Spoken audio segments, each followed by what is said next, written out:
how are you all? I hope you all are safe, healthy and happy with your parents. Now in economics class we will continue. In last videos, as you all know that beta, in this chapter in farming sector, main three sectors land, labor, capital. हम ये तीनों capital topics हैं जो हम cover किया है. Land के बारे में हमने पढ़ा सबसे पहले. What is the features of land? Land is a fix factor and natural resource. Then labour हमारा सेकंड जो मेन रिसोर्स है किसी चीज के लिए, फार्मिंग के लिए, ऑर्गेनाइजेशन ऑफ प्रोडक्शन के लिए, that we need, that is labour. Who provide the labour? Labour कौन प्रोवाइड करता है? Landless person. And second one small farmers, यानी in Palanpur area who will provide the land, आपका लेबर स्मॉल फार्मर्स जिनके पास बहुत हमारे पास small pieces of land having that persons and landless persons, those who are not having any type of piece of land, landless person, liberal class. And now the next topic today we are going to start, that is capital. यानी in Palanpur area how to arrange the capital by farmers. तो इसको हमने दो categories में divide करेंगे. First of all यानी small farmers के according and then large farmers के according. In Palanpur area farmers are having three categories. जब हमने लैंड डिस्ट्रीब्यूशन के बारे में पढ़ा था, यानी जो लैंड डिस्ट्रीब्यूशन है उसके बेस पे हमें फार्मर्स की तीन कैटेगरीज में डिवाइड किया हुआ है. Which one? First one that is called landless person, जिनके पास कुछ भी लैंड नहीं है. ओवरऑल पालनपुर एरिया के अंदर कितनी फैमिलीज थी? 450 फैमिलीज. इन फ्रॉम 450 फैमिलीज 1/3 जो पॉपुलेशन है वो किसके अंडर में आती है? लैंडलेस पर्सन के अंडर में. देन सेकंड जो है that is called small farmer. Small farmers, whose are small farmers, यानी लेस देन 2 हेक्टेयर जिनके पास जमीन है वो कौन सा? Small farmers. Now third one is large and medium farmer. Large हम बोल सकते हैं या फिर हम कह सकते हैं मीडियम फार्मर्स कौन आएंगे? जिनकी मोर देन 2 हेक्टेयर्स. और मीडियम फार्मर तो है जिनकी 2 से लेकर 10 के बीच में जो जमीन है, ठीक है. और जो लार्ज फार्मर जो है उनकी more than 10 hectares.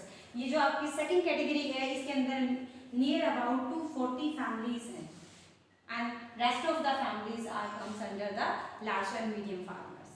These are the land distribution in Palanpur area. Now land के बारे में हमारा हो चुका. इस कैटेगरी के वाइज कैपिटल नीडेड भी डिफरेंट है, यानी पालनपुर एरिया के अंदर इन दोनों की अपनी कैटेगरीज अलग है और इनकी कैटेगरी अलग है. इनके पास क्या है? सरप्लस क्रॉप नहीं होती. इनके लैंडलेस पर्सन के पास तो जमीन ही नहीं, यहाँ पे तो हम सोच भी नहीं सकते. Small farmers are having a small piece of land only. They can fulfil only their family basic needs.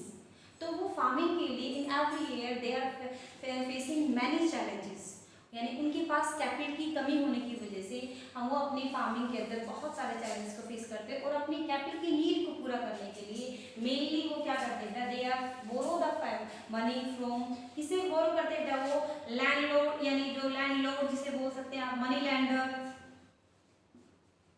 या फिर हम जिसे हम लोग अपनी लोकल लैंग्वेज में यूज करते हैं जमींदार.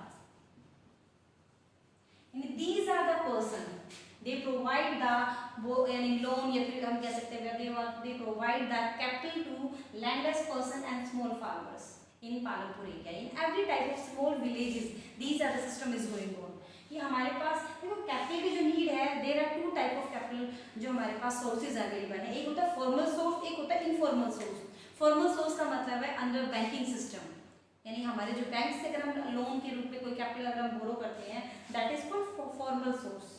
इनफॉर्मल सोर्स का मतलब है जब हम किसी फ्रेंड से, नेबर से, जैसे लैंडलॉर्ड से, आप मनी लैंडर से पैसा लेते हो, this is called non formal source. Mostly villages area, rural sector के अंदर वो जो हम जो फॉलो करते हैं वो कौन सा सोर्स होता है? Informal source. फार्मर्स इसकी तरफ अट्रैक्ट क्यों होते हैं? In banking system we need some formalities, documentations, यानी सब हमारे पास प्रोसेस है जो we have to follow that process. और जो रूरल सेक्टर के अंदर लैक ऑफ अवेयरनेस और हमारे पास कुछ ऐसी प्रॉब्लम्स जिसकी वजह से लोग डरते हैं कि हमारे पास ये हम लोग इस प्रोसेस को फुलफिल नहीं कर पाएंगे, और उसी के डर के मारे मोस्टली जो फार्मर है दे आर क्या कहते हैं? They are borrowing the money from landlord और मनी लैंडर से, कहते हैं लार्ज फार्मर्स, उनसे बोरो करते हैं. और जो लार्ज फार्मर्स होते हैं वो इस बोरोइंग के बदले में बहुत high rate of interest charge करते हैं, यानी कंपेयर टू बैंकिंग सिस्टम, यानी बैंक के कंपैरिजन में they charge high rate of interest on the जो स्मॉल फार्मर्स हैं, जो यानी कि जो उनके बोरोअर्स हैं उनसे बहुत high rate of interest charge करते हैं, और जिसकी वजह से एक विशियस सर्कल में फंस जाते हैं। जो आपके जो स्मॉल फार्मर्स हैं वो अपनी पेंडिंग या ड्यू को क्लियर करने के लिए काफ़ी ज़्यादा मतलब चैलेंजेस को फेस करते हैं, यानी अपनी बेसिक नीड्स को पूरा करने के साथ साथ में जो उनका कैपिटल का जो बोरोइंग का जो बर्डन होता है वो भी उनके लिए चैलेंज बन जाता है। Now come to the point of large farmers, how can they manage the capital in farming area, यानी पालनपुर के अंदर किसी भी विलेज के अंदर जो लार्ज फार्मर्स होते हैं they can manage their own system, क्योंकि उनके पास जब फार्मिंग सेक्टर के they are having surplus crop, surplus crop किसे कहते हैं आपकी, यानी after complete your basic need, यानी अपनी घर की जरूरत पूरा करने के बाद जो आपके पास एक्सेस आपका फूड ग्रेन जो आपका स्टॉक होता है उसे क्या बोलते हैं, surplus. They sell the surplus in market and they can save the money for future certain जो needs होती हैं, यानी large farmer क्या कर सकते हैं, they can fulfill their own savings, किससे savings से पूरा करते हैं, for surplus crop, they sell the, वो क्या करते हैं, they sell the product surplus in market and ये सिर्फ अपनी खुद की नीड नहीं, इनको भी पैसा बोरो करना, यानी इनको अगर रिक्वायरमेंट होती है बोरो की तो इनको भी आप क्या करते हैं, ड्यू क्लियर कर देते हैं। यानी ये होती है कैपिटल नीड की, यानी आपके पास अगर हम ये बात करें जिसके पास 1 हेक्टर, अगर मान लो किसी के पास जमीन है, किस कैटेगरी में आएगा, स्मॉल फार्मर्स है। How can they arrange the money for borrowing the money from landlord और लार्ज फार्मर्स। फर्स्ट अगर किसी के पास बेटा 6 हेक्टर जमीन है, किस कैटेगरी में आएगा, this one category. How can they arrange the money, they can arrange on savings, उनके पास खुद की सेविंग्स होती है। अब आपके पास एक टॉपिक है लास्ट में, that is the non farming activity. As you know that बेटा in rural sectors mostly जो person they are going with farming, यानी मेन एक्टिविटीज हमारी क्या रहती है आपकी, फार्मिंग। इन विलेजेस ये तो फर्स्ट एक्टिविटी है, but some activities this that is called non farming activity in Palanpur area. These are 4 activities that is included in first dairy, then small scale manufacturing and then transport and shopkeeping. आप अपने mostly आप जो students हैं village से आप belong करते थे, आप आसपास अपना देखते भी होंगे। These are the activities, these are the activity we can easily see arounding us, कि एक सबसे पहले डेयरी, मतलब अगर फार्मिंग के साथ साथ में दूसरा जो रूरल सेक्टर है जो आपका हम जो आप जैसे लाइक पालनपुर एरिया है, तो उसमें हम जो इजीली है जो हम कॉमन जो एक्टिविटी है that are following that is dairy system. या डेयरी सिस्टम का मतलब है मिल्क जो आपका सेल का जो हम काम करते हैं, यानी हम जो एनिमल हस्बेंड्री है that is included in dairy system, यानी हम जो मिल्क जो सेल वगैरह का जो काम करेंगे that is small scale manufacturing. Small जो इंडस्ट्रीज होती हैं that is need only small and capital need, तो वो हमारे स्मॉल लेवल पे हम जैसे कहा कि हम एनिमल्स के लिए आपकी उनके खाने के लिए जो हम मैनेज करने के लिए छोटे छोटे लेवल पे इंडस्ट्रीज ओपन करते हैं। स्मॉल स्केल पे हम ये भी कर सकते भी आपको बेनिफिट कुछ हम छोटे छोटे टूल्स बनाने के लिए हम करते हैं, मशीनों के जो टूल्स पार्ट्स को हम लोग आगे आपके करते सेल करते, उस टाइप की जो लेवल है जिसमें छोटे लेवल पे इन्वेस्टमेंट की रिक्वायरमेंट्स है।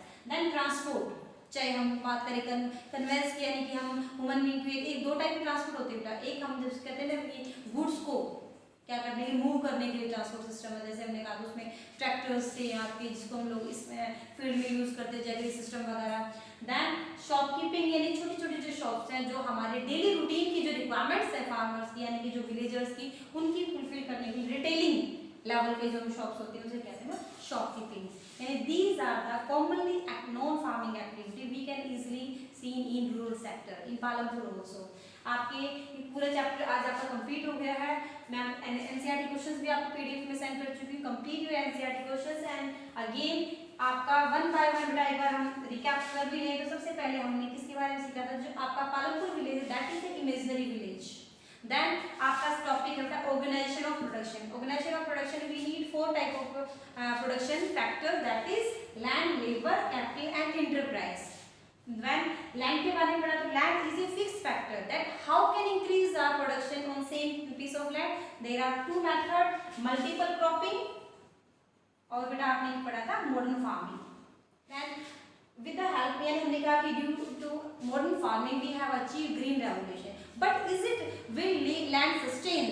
उसके बारे में what are the sustainability of development आपने इसके बाद हमारा टॉपिक है बेटा कि how the distribution of land in Palampur area, यानी 450 फैमिलीज के अंदर लैंड को डिस्ट्रीब्यूट कैसे किया गया है।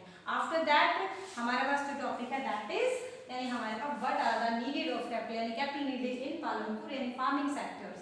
These are the yani small farmers we keep recording and large farmer recording. And the last one है what are the main non farming activity in Palampur. These are 4 activity dairy, small scale manufacturing का मतलब छोटी छोटी जो capital की need पे छोटे level पे जब हम इंडस्ट्रीज यानी हमने जो लगाते हैं गांव में तो उसके बारे में, दैन ट्रांसपोर्ट चाहे हम गुड्स को कर रहे हैं चाहे हम किसके नॉर्मली लोगों को एक जगह से ले जाने का जो काम करते हैं, दोनों टाइप के जो ट्रांसपोर्ट भी लास्ट वन शॉपकीपिंग यानी स्मॉल लेवल पे रिटेलिंग जो शॉप्स होती हैं जो हमारे डेली रूटीन की लाइफ को रिक्वायरमेंट को पूरा करते हैं, that is called shopkeeping. Okay, now complete the chapter and complete your NCERT questions.